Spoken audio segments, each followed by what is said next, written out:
सबसे पहले आपको बता दें कि आंध्र प्रदेश की तर्ज पर कर्नाटक में भी 5 डिप्टी सीएम बनाए जाने की खबरें आ रही हैं। बीजेपी की आला कयादत से हरी झंडी मिलते ही बीएस येदियुरप्पा 2 और डिप्टी सीएम बना सकते हैं। जिन 2 लीडरान को डिप्टी सीएम बनाने का प्लान है वो 2 बड़े तबकों से ताल्लुक रखने वाले होंगे। जराये के मुताबिक नए डिप्टी सीएम SC/ST और दूसरे कुरुबा तबके से हो सकते हैं। येदियुरप्पा के कैबिनेट में मौजूदा वक्त में 3 डेप्यूटी सीएम हैं, जिनमें गोविंद कारजोल SC, लक्ष्मण सावदी लिंगायत और CN अश्वत्थ नारायण वोक्कालिगा तबके से हैं। अगर हुकूमत ऐसा करती है तो सभी तबकों को खुश करने की कोशिश के तौर पर देखा जा रहा है। वाज़ेह रहे कि रियासत में बीजेपी लिंगायतों की पार्टी मानी जाती है और येदियुरप्पा पिछली 3 दहाई से पार्टी की क़यादत कर रहे हैं। वोक्कालिगा जहां JDS के वोटर माने जाते हैं, वहीं OBC, दलित और मुसलमान कांग्रेस के हामी माने जाते हैं। बीजेपी को अब यह एहसास हो गया है कि उसे लिंगायत के टैग से बाहर निकलना होगा।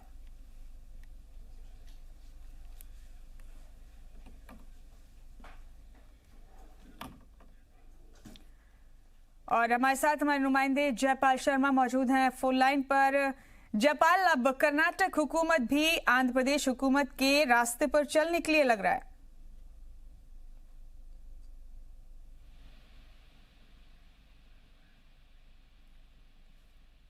जयपाल, हमारी आवाज आप तक पहुंच रही है?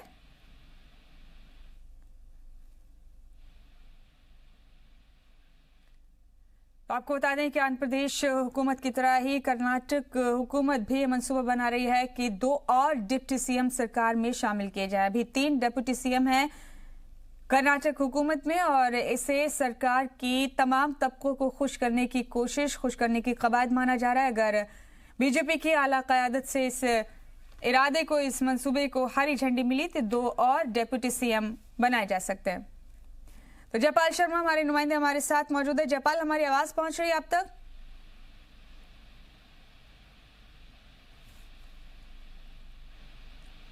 आला क़यादत से हरी झंडी मिल गई अगर बीजेपी के, तो फिर कर्नाटक में भी आंध्र प्रदेश की तर्ज पर ही 5 डिप्टी सीएम होंगे। अभी तक 3 डिप्टी सीएम हैं कर्नाटक में, 3 मुख्तलिफ तबकों से ताल्लुक रखते हैं डिप्टी सीएम, और अब खबर यह है कि 2 और डिप्टी सीएम बनाए जा सकते हैं। इनमें से एक SC तबके से ताल्लुक रखने वाले हैं और एक दूसरे तबके से ताल्लुक रखने वाले हैं, जिन्हें डिप्टी सीएम बनाया जा सकता है। तो वोक्कालिगा JDS के वोटर माने जाते हैं, ये दूसरा तबका है जिसके डिप्टी सीएम बनाए जा सकते हैं। वहीं OBC, दलित और मुसलमान कांग्रेस के हामी यहां माने जाते हैं। बीजेपी को अब यह एहसास हो गया है कि उसे लिंगायत के टैग से बाहर निकलना होगा।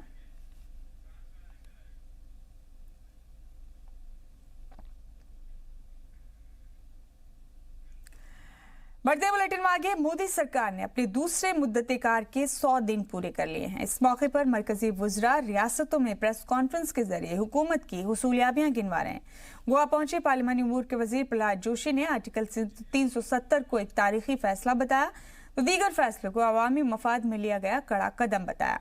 वाज़ेह है कि 100 दिन में सरकार ने कई फैसले लिए, जिनमें सबसे ज्यादा चर्चा आर्टिकल 370 और 35A को खत्म करना साबित हुआ। इसके लिए POCSO act, right to information, 3 तलाक जैसे फैसलों को भी तारीखी बताया जा रहा है।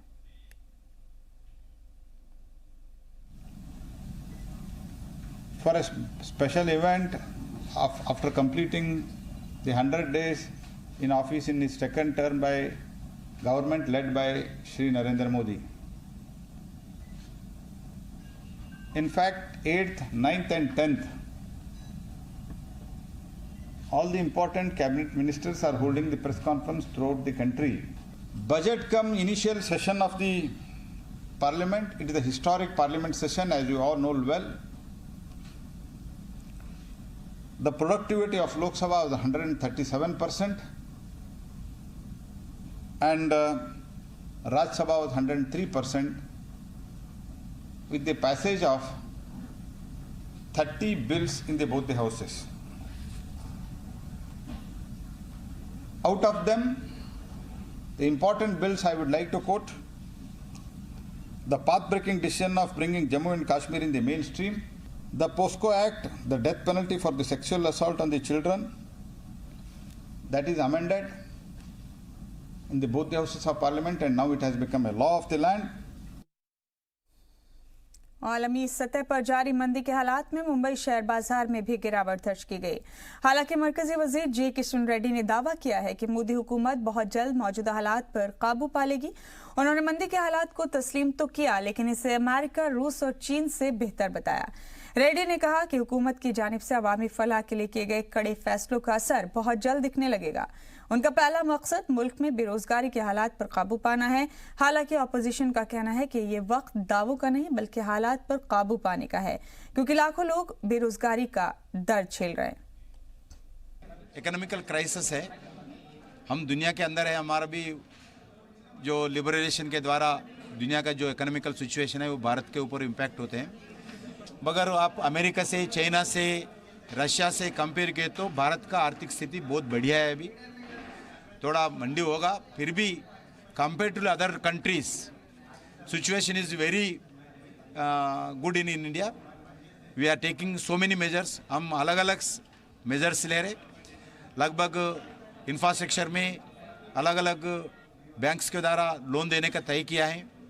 जो इंफ्रास्ट्रक्चर वो सरकार के तरफ से जितने भी कार्यक्रम होगा, किसान के तरफ से जितने भी इन्वेस्टमेंट चाहिए, प्राइवेट सेक्टर में जितने भी इन्वेस्टमेंट चाहिए, बैंक्स को हम आदेश दिया है। भारत सरकार ने सब बैंक्स को लोन दिया गया। हमारा सरकार हर कदम पर सोच रही है। हम पूरा विश्वास है जो दुनिया में जो सिचुएशन है इकोनॉमिकल क्राइसिस, उसमें से भारत उभर के आगे आएंगे, हम वो समस्या दूर करेंगे। और जम्मू कश्मीर से आर्टिकल 370 खत्म होने के बाद धीरे धीरे वहां के हालात मामूल पर आने लगे हैं। हालांकि अपोजिशन जमातें पाबंदियों को लेकर हुकूमत को निशाने पर ले रही हैं, जबकि हुक्मरान जमात इसे नए कश्मीर के लक़ब से नवाजती नजर आ रही है।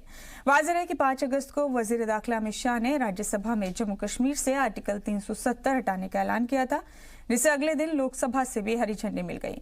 इस दौरान अपोजिशन ने नफाज के तरीकों पर सवाल उठाए। हालांकि अब कई शहरों में ट्रैफिक आम हो गया है। सड़कों पर गाड़ियां चलने से बाजारों में रौनक वापस आने लगी है। There is no movement in Kashmir. People are inside the house, even for ration and shops for some purpose. They couldn't come outside the house. They have been house arrested. Leaders are house arrested.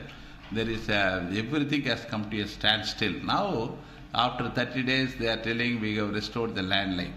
For other communication, they stopped. Even media, they couldn't enter inside the Kashmir. This is type of emergency measure they have implemented in Kashmir. I don't know what purpose they are going to achieve by this kind of draconian actions. Andhra bank के union bank of India में मर्ज होने की रियासत में मुखालफत शुरू हो गई है। बैंक मुलाजमीन के एहतजाज की हिमायत करते हुए बाया महाज ने इसे रियासती सकाफत के खिलाफ बताया है। पार्टी लीडरान का कहना है कि आंध्र प्रदेश के खिलाफ मरकजी हुकूमत हमेशा दोहरा रवैया अपनाती है। स्पेशल स्टेटस पर वादा खिलाफी के बाद रियासत को ये तीसरा झटका दिया गया है, जिससे रियासत की शिनाख्त जुड़ी हुई है। वाज़ेह है कि मरकजी हुकूमत ने कई बैंकों को एक साथ मर्ज कर बैंकों की तादाद कम करने का फैसला किया है। हालांकि बैंक मुलाजिम इसकी मुखालफत पर उतर आए। बढ़ते आगे, तेलंगाना के वजीर आला के चंद्रशेखर राव ने इतवार को रियासती कैबिनेट की तौसीह की है। काबीना में अपने बेटे के.टी. रामाराव और भतीजे टी. हरीश राव समेत 6 वुज़रा को शामिल किया। नए वुज़रा को गवर्नर तमिलिसाई सौंदरराजन ने राजभवन में ओहदे और राजदारी का हलफ दिलाया। 4 दीगर वुज़रा ने भी हलफ लिया, जिसमें इंदिरा रेड्डी, गंगुला कमलाकर, पुव्वदा अजय और सत्यवती राठौर शामिल रहे। इस मौके पर सीएम केसीआर, उनके कैबिनेट के वजीर और आला अफसरान भी मौजूद रहे। सबसे अहम बात यह रही कि सौंदरराजन के गवर्नर ओहदे के हलफ लेने के चंद घंटों बाद ही नए वुज़रा को हलफ दिलाई गई। केसीआर की पहली तौसीह में कोई खातून को वजीर नहीं बनाया गया था, लेकिन इस बार राव ने 2 खातून सबिता इंदिरा रेड्डी और सत्यवती राठौर को भी कैबिनेट में शामिल किया है।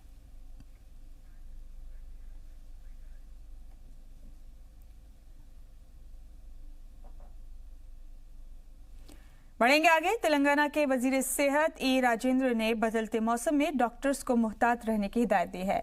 उनका कहना है कि इस मौसम में डेंगू, चिकनगुनिया जैसी मौसमी बीमारी सामने आती है, इसके लिए अस्पताल इंतजामिया 24 घंटे तैयार रहे। हालांकि बदलते मौसम में मरीजों की तादाद लगातार बढ़ती जा रही है, जहां मरीज और उनके अहल खाना इलाज को लेकर परेशान है। वहीं अपोजिशन रियासती हुकूमत पर लापरवाही का इल्जाम लगा रही है। इधर हुकूमत के सेहत का काम देख रहे डॉक्टर शिवशंकर ने दावा किया है कि चिकनगुनिया जैसी बीमारी की जांच मुफ्त में कराने का इंतजाम किया गया है। जांच में मर्ज साबित होने पर उन्हें दाखिल कर पूरा इलाज हुकूमत अपने खर्च पर करा रही है। वाज़ेह है कि बरसात के मौसम में अक्सर लोग खतरनाक मौसमी बीमारी की जद में आते हैं, जिससे इलाज की कमी की वजह से उनकी मौत भी हो जाती है। इधर कर्नाटक पुलिस ने खतरनाक बीमारियों के शिकार 5 बच्चों को एक दिन के लिए पुलिस कमिश्नर बनाया। 5 साल से 10 साल के बच्चों में 4 लड़के थे, जबकि एक लड़की को शामिल किया गया, जिसमें मोहम्मद साहिब, रोहतान कुमार, सैयद इमाद, अरफात पाशा और श्रावणी को यह एजाज हासिल हुआ। इस मौके पर उन्हें गार्ड ऑफ ऑनर भी दिया गया। एक एनजीओ की पहल पर पुलिस के इस फैसले की जमकर तारीफ हो रही है। इस दौरान जहां पुलिस अफसरान ने बच्चों की अहमियत बताई, तो पुलिस ड्रेस पहने बच्चों ने जराइम के खात्मे का जज्बा दिखाया। तकरीब से बच्चों की शदीद बीमारी का दर्द झेल रहे मुतासिरों के वालिदैन की खुशी का ठिकाना नहीं रहा। उनका कहना है कि उनके बच्चों का कोई तो ख्वाब पूरा हो रहा है।